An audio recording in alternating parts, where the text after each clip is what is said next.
You're listening to the Cash Podcast, creating affluence, success, and happiness with your financial surgeon, Adam Koch, President and Portfolio Manager at Libertas Wealth Management Group at libertaswealth.com. Happy Monday, everybody. I don't know about you, but I can't believe we've jumped headfirst into the holidays already. With only 18 days left until New Year's Eve. That's 18 days left, not till Christmas, not till Hanukkah, not till the holidays, period. That's 18 days left until New Year's Eve when we turn the calendar into 2022.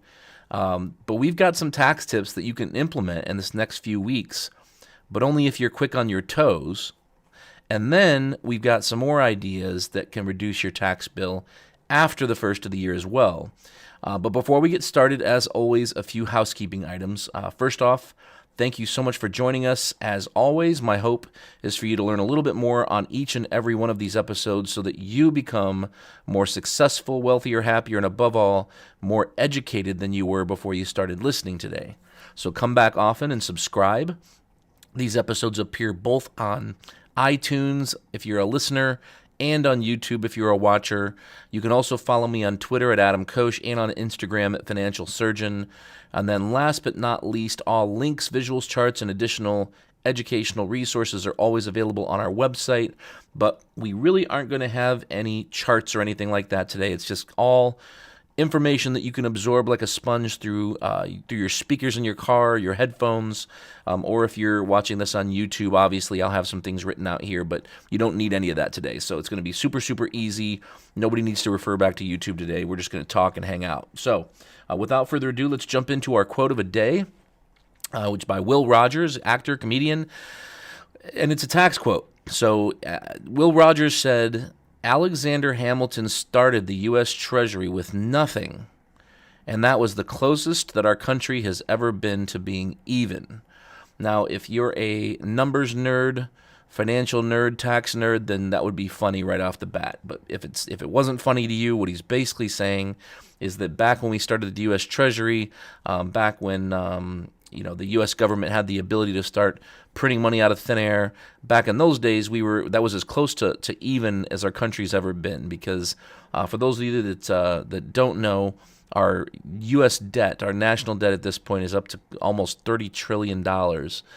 With depending on what happens this next year, is probably gonna go over that amount pretty easily. Now, I don't want to get into a big philosophical conversation here, and I certainly don't even want to get into politics. I'm a hardcore centrist, so I don't play those games. But I will say that I was freaking out back in the mid 2000s and the late 2000s. When our national debt was pushing 7-8 trillion, and here we are at almost 30 trillion. Am I more comfortable now than I was before? I'm not really. I'm obviously a lot less comfortable, but at the same time, it makes you wonder, how's this all going to end? How's this going to work out? So Will Rogers said Alexander Hamilton started the U.S. Treasury with nothing, and that was the closest our country has ever been to being even. And that's pretty funny. But anyway, let's get into tax tips. We're going to start with business owners. So to my fellow business owners out there, the first thing that you can do to reduce your tax bill, and you still have time to do it, with many of these ideas, by the way, is to accelerate deductions and defer income. So if you're worried about paying too much, if you're worried about earning too much income, your profits are too high, good problem to have, obviously, but you should put off any bonuses that you would be paying. If you're expecting any credits, so if you're getting any refunds, want to put those refunds out till after the first of the year. If you're expecting any receivables, if you're doing any consulting, any accounts receivables, you can put those off till after the first of the year. Basically, any kind of self-employment income. Obviously, if you're a smaller business, self-employment income would apply, but you want to put off any income you can until after the first of the year, understanding that, of course, whatever you put off to the first of the year is going to come on next year's tax bill. And if you have another good year, that's just going to create an even bigger problem next year, of course. So as the title says of today's podcast, we're trying to avoid taxes, not evade them. It's okay to avoid them. You're not allowed to evade taxes. So if you're doing well and things are going well, you have to be really, really careful you don't compound your problems next year by deferring those problems and kicking the can off into next year. So be careful there. So the other thing you do is the opposite. So when it comes to expenses, so deductions, you can pay your state and local taxes now.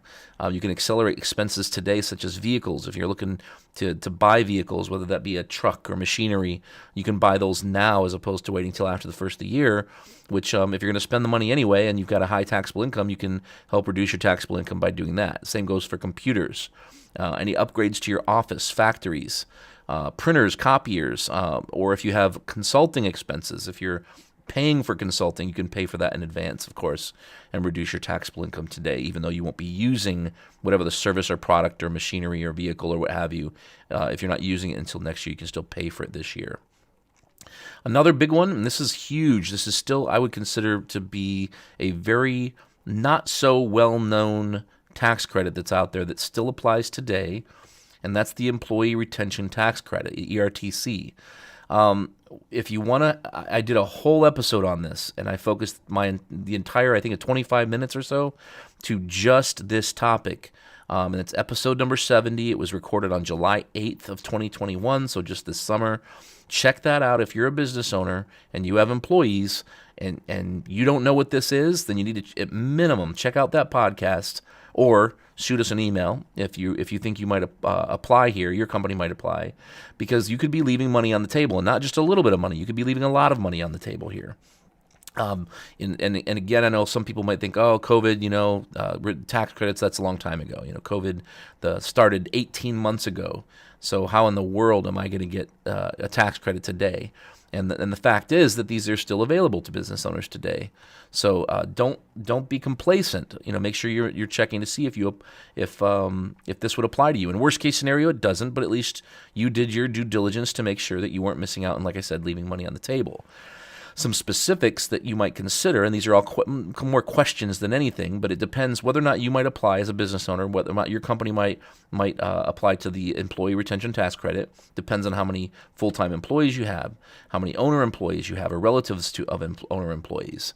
It depends whether or not, common ownership rules, business interests in other companies, whether or not you took advantage of Paycheck Protection Loan, and what the proceeds of that was, whether or not your business was suspended, whether that be you had to shut down your company altogether for a period of time, or if you had to shut it down for a portion of time, whether you had to reduce your hours, so maybe you didn't shut your company down, but you reduced your operating hours, so that might make you apply here. Definitions of what is revenue, so what's included versus excluded as revenue comes into play here. Proper documentation to substantiate government audits, that would come into play. But this is an old number here. This goes back to July. At the time, here, just locally in Ohio, Central Ohio, at one accounting firm, this one accounting firm had already in July provided over $2.7, almost $3 million in tax credits to their business owner clients, and that was in July. I wish I would have reached out to ask what that number is now, because I'm sure it's substantially larger at this point now that we're sitting here on December 13th. But I can't reiterate more. If you're a business owner, if you have employees, I think that it would make a ton of sense to look into this and see if you would apply. And if so, then I think you want to make sure, again, you're not leaving money on the table. Having nothing to do with business owners, so we're talking about everybody now, which includes business owners, by the way. If you have a high deductible health insurance plan, some of you do, some of you don't, but if you do, then you have an HSA account. If you don't have an HSA account and you have a high deductible insurance plan, you should have an HSA account. So anyway, but assuming you have a high deductible health insurance plan and you should have an HSA account, so let's just say you do, you should be funding that HSA account. The maximum this year, if for 2021, is $3,600 per person for individuals or $7,200 for families. The tax deduction, the way it works is you get to write it off against your taxes today, and then whenever you use that money that's in that account for qualified expenses, healthcare expenses, at any point in the future, that is tax-free. So it's kind of like a Roth IRA in a way, except this is being used for health savings and for health expenses. I have kind of an additional tip that I won't share today, but if you're interested, I have a way that I've used this to keep track of all my expenses and then use the money later on down the road. If you, again, this is not just for business owners, this is for everybody. Let's just say you have a good year, whether it be you got a promotion, maybe you took on a new job as a result of COVID and you're making more money now, better bonuses, maybe your industry is just doing well. That's awesome.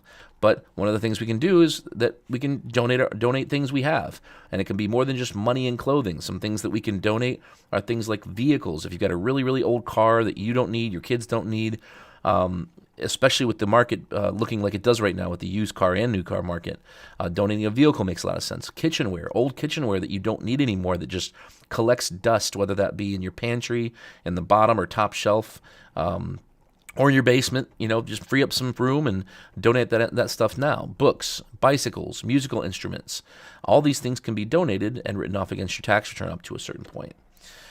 Another thing's called tax loss harvesting. This is not so common, or at least when I say not so common, not many people know about it. Carry forwards the same thing, but this year, for instance, the stock market was really, really weird this year.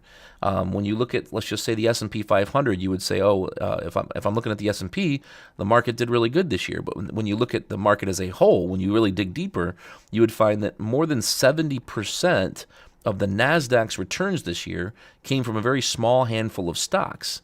And then just this past week, I was looking at a statistic that less than 30% of stocks on the NYSE, the New York Stock Exchange, less than 30% of stocks were even in an uptrend just this past week. So there are lots of opportunities for those of you who own what are called non-qualified accounts, or in other words, brokerage accounts like individual accounts, joint accounts, TOD accounts, trust accounts, things like that, where if you have gains from prior the year when the year was going well, like in January, February, the market did really well and all stocks were doing very well in January, first half of February, you may have gains from earlier in the year that you could wash out with losses from later in the year from when things weren't going so well and not all stocks were doing well. In fact, a good portion, a good majority of the stocks have not been doing well lately.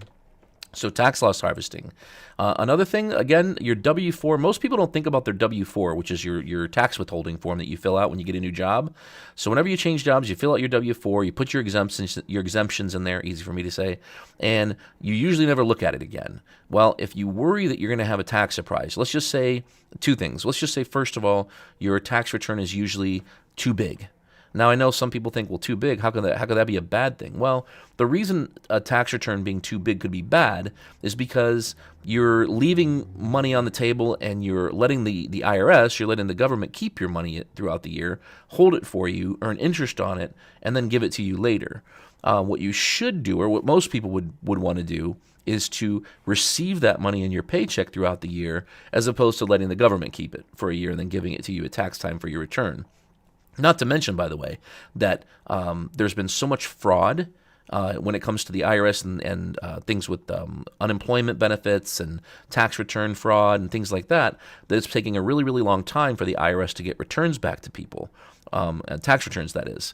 So if you get a tax return, sometimes you might wait weeks, months to get that tax return. So what you can do is on your withholding for your W-4 is you can change your exemptions. Let's just say if your tax return is too big, you can increase your exemptions. Instead of claiming one for yourself and that's it, or one for yourself, one for a spouse, you can increase it to 2, 3, 4, what have you, and see how that works out. Now, if you're somebody who it's the opposite, so second of all, if you're somebody who you have your tax bill's big, and every time it comes April 15th, you're writing a check that's too big, your exemptions may be too high. You may need to reduce your exemptions so that you're putting more money into the tax system each and every paycheck so you don't end up with a big tax surprise come April 15th of every year. So there's only one pay period left, obviously, at this point for most of you to make a change here, but one pay period can mean a lot if all of a sudden, you're expecting a big tax surprise, or vice versa, if you'd like to keep more money in your paycheck between now and the end of the year, and then you can always switch it back after the first of the year. If we move on from there, let's talk about retirement plans. So this, again, applies to everyone, business owners, individuals, couples, your 401k at work, your 403b at work, 457 deferred comp plan. If you're a business owner and you don't have any employees and you have a single person 401k, also known as an owner K or a uni K, simple IRAs, so small businesses that have simple IRAs as opposed to 401ks, you can put up to $19,500 into your 401k this year or $26,000 if you're over 50 years of age. The simple IRA is smaller, and then 403Bs will be the same as 401Ks. Single-person 401Ks is the same as 401Ks. So all of these have the same limits except the simple IRA, which is $13,500. But the deadline, most importantly, for all of these retirement plans is year-end. Now, that's for contributions. So for you to put contributions through payroll into your 401k, 403b, deferred comp, you have till year end. So again, kind of like I mentioned earlier, you might have one more paycheck left. If you're lucky, maybe 2 paychecks left. But generally speaking, you probably have one more paycheck left by the time you've heard this podcast. And if you wanted to, you could increase your contribution limit to the max if you have not maxed out your 401k or retirement plan at work this year. So what you could do is you could increase your contribution to, let's just say, 80%, 85%, 90%, 95%. Every company has their own limit, and usually it gets pretty high, and you're thinking, well, why in the world would I increase my contribution limit to 90% or 95%? I need that money. Well, if you need the money, obviously don't do it. But if you don't need that money, the only way that you're going to get closer to the max in your 401k is going to be if you go to your HR department or log in online to your 401k, 403 deferred comp plan or what have you, and increase your contribution limit to the max that you can for one paycheck just to get more money into that 401k, reduce your tax bill, and then after the first year you can switch it back. Now, when I say switch it back, of course, next year maybe you want to do a better job. Instead of just meeting your match, let's just say if your match is 3%, instead of just putting away 3%, or if your match is 6%, just doing 6%. Maybe you're putting away 10%, which is wonderful. I always tell people what you want to be doing is putting away between 15 to 16% of your income, including your match. And I think that's a good contribution rate. But obviously, anybody who can max out the retirement plan at work, that's the ultimate goal. So next year, if you're not maxing it out yet, what you might want to do is increase your contribution rate to maybe 1, 2, 3, 4, 5% higher than you were previously used to try and get closer and closer to that max if you haven't done it already. Traditional IRAs, Roth IRAs, these things have deadlines that are later. Some people don't know that. So just because we reach the end of the year here in 18 days doesn't mean you can't put money into a traditional or a Roth IRA. Now, most people already have a retirement plan at work. So usually, in most cases, when you have a retirement plan at work that's a pre-tax, tax-deductible retirement plan, you can't also put money into a traditional pre-tax traditional IRA and deduct that. Usually you can't. There's obviously income limits and things like that, but there are Roth IRAs. So there are ways that you can put more money above and beyond your retirement plan at work away after tax. It would grow tax-free, and when you take it out later, you never pay taxes again. So that's the difference between a traditional IRA and a Roth IRA. Is traditional IRAs are pre-tax now, tax later when you pull it out. Roth IRAs are after tax now, but never taxed again when you pull them out. You have to wait 5 years, 59 and a half years of age to take the growth out. Principal's yours, but you can. But that's how you diversify your investments by way of tax treatment. Maximum for 2021 is $6,000 for a traditional or a Roth IRA. You can do both if you want. The total between the two cannot exceed $6,000 unless you're over 50, in which case that maximum is $7,000. But here's the deadline. The deadline's April 15th. So it's not the end of this year. You have until April 15th of 2022 to put away the maximum contribution for your Roth IRA or traditional IRA if it makes sense to do so for last year, or this year, technically 2021. So you have a lot more time left here. SEP IRAs, not real common anymore these days. Most people who have SEP IRAs, really, in my opinion, should probably consider a single-person 401k, or if they have employees, W-2 employees, you might even want to consider a traditional 401k, or at minimum a simple IRA. SEP IRAs, the way it works is you can put away 25% of your income, up to 25% of your income, or $58,000, whichever is less. And you have until April 15th of 2022 to do so. The catch is, if you're a business owner and you're putting away, let's just say 20% of your income, you also have to put away 20% of your income for each and every one of your employees. So that can get pretty expensive and pretty, I'll just call it cost prohibitive, for lack of a better phrase. So if you have a SEP, probably want to look at, well, I shouldn't say probably want to look at something else. I would benchmark it. I would look at getting a second opinion and comparing your SEP to a couple other options that not only will provide you with some more benefits, some more bells and whistles and options than you have now, but would also be a lot more flexible of a retirement plan for your company. If you are a business owner, maybe you don't have any employees, just you, maybe your spouse, but no W-2 employees, small business, side gigs, things like that. You could have a SEP IRA, but you could also set up what's called a single person 401k, also known as a owner K or a uni K. But you can put away profit sharing. So you can put away contributions throughout the year, just like a traditional 401k, but you can also put away profit-sharing contributions for yourself, and this is going to sound a little bit silly because you're sharing profits with yourself and you own the company, but that's the rules. So, we take advantage of those rules because they're there for us to take advantage of, and if we are a small company with no employees, and we have not put any money away for ourselves throughout the year, whether that's because we just weren't sure how things were going to go, we were being conservative maybe, or maybe you just recently started the owner K recently and you just didn't get around to it. In either case, you can put away more money into profit sharing by your tax filing deadline if you have an owner K. So that's another benefit you could take advantage of. And again, if you're not ready this year to do any of these things, whether you're an employee at a big company, you own a small company, you're an employee at a small company, you have a side gig, and you're looking to set something up to help to reduce your tax bill because you're doing really well doing your side gig. If you're not ready this year, don't wait until fall of 2022 to start planning 2022. It would make a lot of sense to start looking to plan for next year sooner than later, so that you've got everything in place so you can start taking advantage of reducing your tax bill if you choose to, if you want to, and if it makes sense to, earlier rather than later. All right, so that is going to be our episode for today. Be sure to share this episode with your friends and family if you think they would benefit.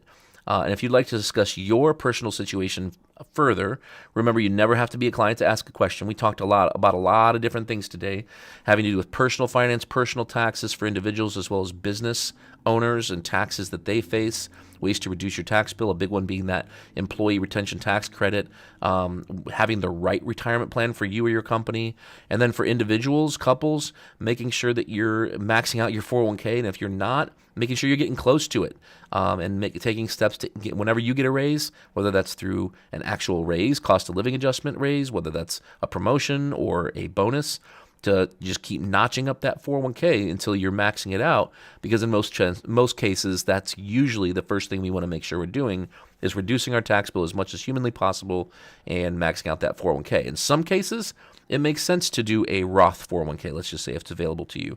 But in most cases, it doesn't. I don't want to give blanket advice here, so I want to be careful. But everybody, it's like a fingerprint. Everybody's situation is different, so... But I digress. Anyway, if you'd like to set up an intro call with myself, please email us at info@libertaswealth.com, or you can head over to our contact page at libertaswealth.com, and you can get access to our calendar there. You can shoot us an email, a form message. You can be the first to watch and listen to these episodes by subscribing both on iTunes and YouTube. And don't forget, if you head over to libertaswealth.com, our website, you can sign up to get these updates, but also all of our other screencasts, videos, articles, and things that we put out delivered directly to your email inbox whenever they're released. Feel free to follow us on Facebook at facebook.com/libertaswealth. I'm also at Twitter, at Adam Koch, and Instagram at Financial Surgeon. And as I always say, there's thousands of podcasts out there, and you chose to give ours a listen today. So thank you so much for joining us, and we'll see you next time. Thank you for listening to the Cash Podcast with your financial surgeon, Adam Koch. To see any charts or images that were mentioned in this show, or to check out additional articles, videos, and other educational resources, head over to libertaswealth.com.